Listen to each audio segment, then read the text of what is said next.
손흥민 측은 진술서에서 지난해 5월 23일 북중미 월드컵 2차 지역 예선 준비를 위해 한국에 입국했습니다.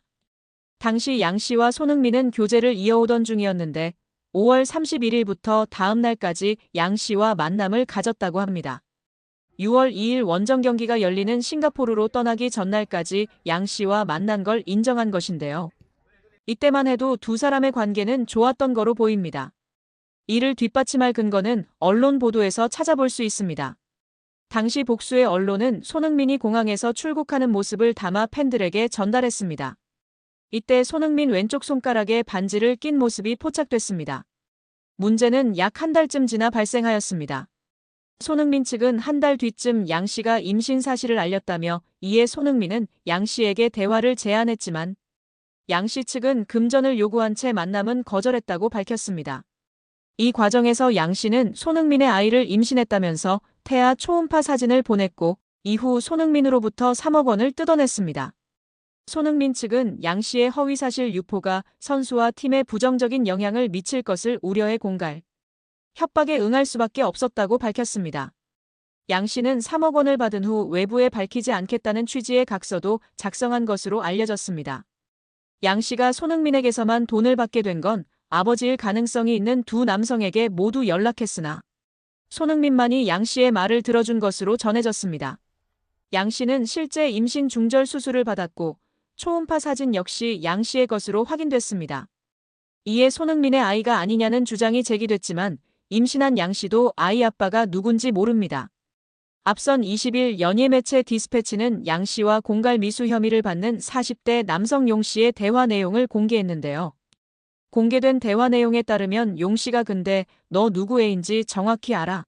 라고 묻자 양 씨는 누구 애인지 제가 어떻게 알아요? 라고 답했습니다. 이에 용 씨는 그럼 2번한테만 가든가 1번한테만 가든가 한 명한테만 갔어야지라고 말했습니다. 여기서 말하는 1번은 양 씨가 손흥민과 같은 기간의 관계를 맺은 사업가 남성으로 2번은 손흥민입니다. 손흥민은 양 씨가 자신을 만나던 시기 동시에 다른 남성도 만난 것을 모르고 있다가 양 씨와 사이가 틀어진 용 씨를 통해 알게 됐다고 매체는 전했습니다. 이런 일이 있은 후 용 씨는 양 씨와 지난 3월 손흥민 측에 언론에 임신 사실을 폭로하겠다며 또다시 7천만 원을 요구했다가 결국 공갈 미수 등의 혐의로 구속됐습니다. 한편 경찰은 진술서를 낸 손흥민을 상대로 대면 조사를 할 계획은 없는 걸로 전해졌습니다. 여자가 누구인지 정확한 신상 정보를 수사기관에서 공개하지 않을 전망이나 공갈 혐의로 구속을 앞두고 있어 많은 네티즌들이 그녀의 신상을 캐내려고 안달이 난 상황입니다. 현재까지 알려진 바로는 20대 모델계 종사자인 양모 씨로 알려졌으며 정확한 나이, 이름, 얼굴 사진, 인스타 정보는 확실치 않은 상황이라고 합니다. 다만 일부 커뮤니티 글들 속에서 피의자 이름이 양민이라는 사실이 언급되긴 했으나 일부 광고를 위한 가짜로 만들어낸 인스타 주소이기도 하는 등 해프닝이 발생하고 있습니다. 무엇보다 팬들이나 국민들이 분노하고 있는 것은 손흥민을 이용하여 현재 남자친구인 B씨와 함께 범행을 공모했다는 점입니다.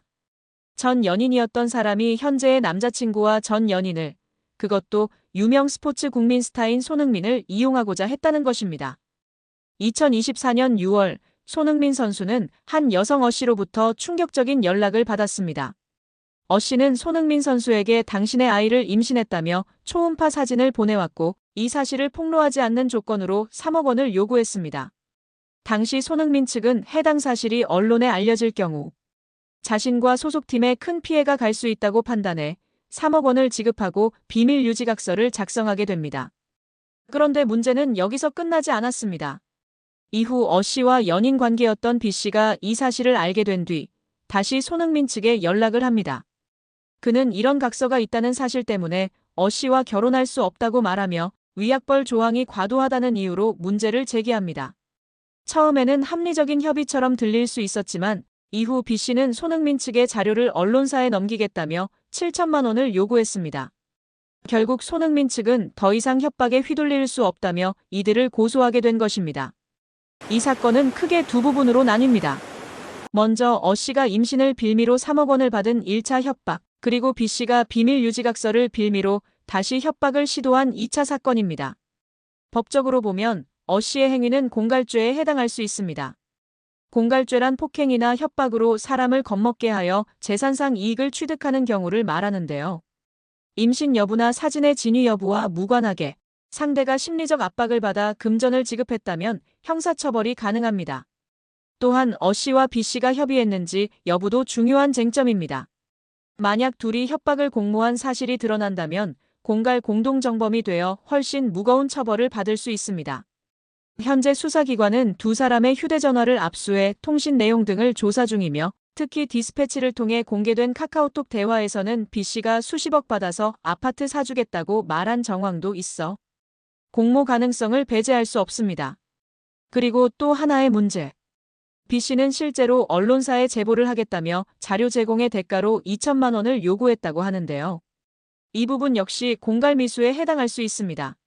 실제로 돈을 받지 못했더라도 협박이 있었다면 형사처벌 대상이 되는 것이죠. 현재 A씨와 B씨 모두 구속된 상태입니다. 구속은 도주 우려 또는 증거인멸 가능성이 있을 때 내려지는 결정이므로 혐의가 곧 확정된 것은 아닙니다.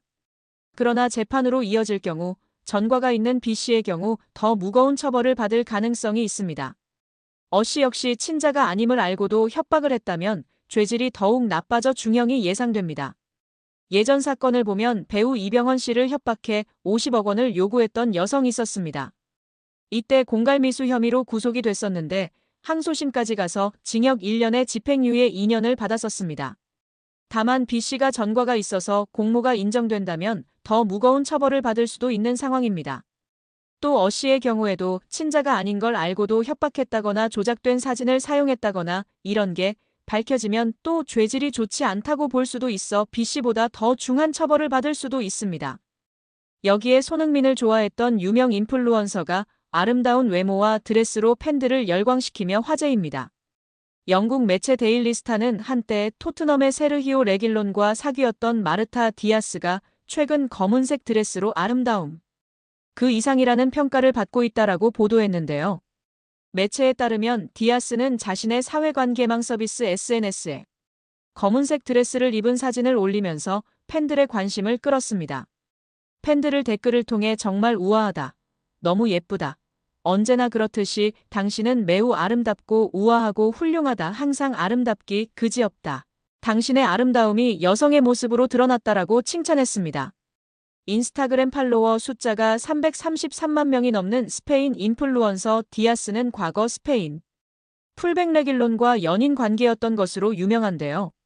스페인 출신 레길론은 선수 경력 동안 레알 마드리드, 세비야, 토트넘, 맨체스터 유나이티드, 아틀레티코 마드리드 등 여러 팀에서 200경기 이상 출전한 수준급 레프트백입니다. 그는 한때 스페인 국가대표팀과 레알의 왼쪽 측면을 책임질 유망주로 각광받았습니다. 그러나 레알에서 자리를 잡지 못한 레길론은 2020년도 시즌을 앞두고 토트넘으로 이적했습니다. 이후 손흥민과 절친한 사이가 됐는데 손흥민이 경기 중 골을 터뜨려 특유의 찰칵 세리머니를 할 때 옆에서 따라하는 모습이 종종 포착되며 한국 팬들의 사랑을 받기도 한 선수입니다. 레길론은 과거 자신의 여자친구가 손흥민을 좋아한다고 밝힌 바 있어 한국 팬들에게도 잘 알려져 있습니다. 그는 지난 2020년 크리스마스 행사 도중 팬들의 질문에 내 여자친구도 손흥민과 해리 케인을 좋아한다라고 답했습니다. 레길론은 2019년부터 디아스와 연인 관계가 됐는데 당시 두 사람의 연애 소식은 스페인 내에서 큰 화제가 됐습니다. 레알 마드리드 출신의 스페인 축구대표팀에 발탁된 적도 있던 레길론의 194만 명보다 더 많은 팔로워를 보유 중인 그녀는 연애 기간 중 레길론과 함께 자주 행사에 동석했는데 이때 남자친구보다 더 큰 주목을 받았습니다. 레길론이 주전 경쟁에서 밀려 2022년 여름 스페인 라리가 클럽 아틀레티코 마드리드로 임대 이적했을 때도 디아스는 레길론의 아틀레티코 입단식에 동행했습니다. 두 사람은 약 4년간 교제한 뒤 지난 2023년에 결별한 것으로 알려졌습니다. 매체에 따르면 디아스는 레길론과 헤어진 후 난 레길론에게 많은 걸 말하고 싶다. 그에게 고맙다라며 레길론은 내게 많은 도움을 줬고 내게 매우 중요한 기둥이었다라며 밝혔습니다. 이에 한국 팬들은 이제는 손흥민과 만날 수 있다. 시간도 많이 지났고 소니와 더 어울려 소니랑 결혼해 등의 반응을 보이고 있는데요. 우리 구독자 여러분들의 생각은 어떠신가요? 2005년 8월 22일 홍명보 당시 대한축구협회 이사는 파주 국가대표 트레이닝 센터에서 시작된 KFA 2급 지도자 강습회에 참가했습니다. 홍명보는 지도자 자격증이 없는 상태였는데요. 지도자를 할 생각이었다면 상급 지도자 자격증부터 따야 했습니다.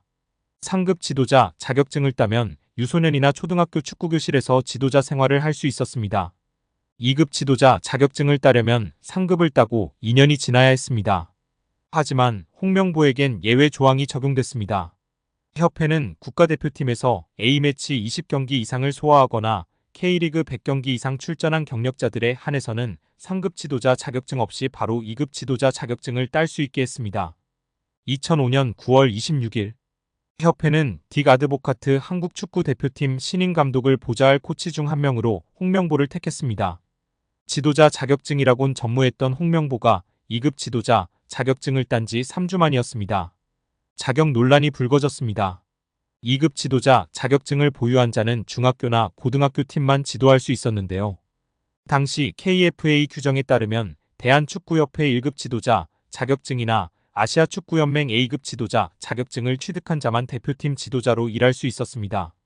협회는 당시 지휘권을 갖지 않는 보조 지도자 역할이기 때문에 홍명보 코치의 1급 자격증 취득 여부는 크게 문제될 것이 없다는 입장이었습니다. 지도자 경력이라곤 지도자 수업 3주뿐이었던 홍명보는 국가대표팀 코칭 스태프에 합류한 역사적인 사건이었습니다. 홍명보는 국가대표팀 코치를 맡은 지 1년이 채 지나지 않아 2006 독일 월드컵을 치렀습니다. 홍명보에게 국가대표팀 코치로 지도자 생활을 시작해 월드컵을 경험하는 데까지 필요했던 시간은 단 9개월이었습니다. 누군가는 평생의 꿈이 될 수 있는 월드컵을 경험하는데 홍명보는 속성 자격증 취득부터 돈으로 살 수 없는 월드컵 코치 경험까지 정말 대단합니다. 이후에도 홍명보는 탄탄대로였습니다.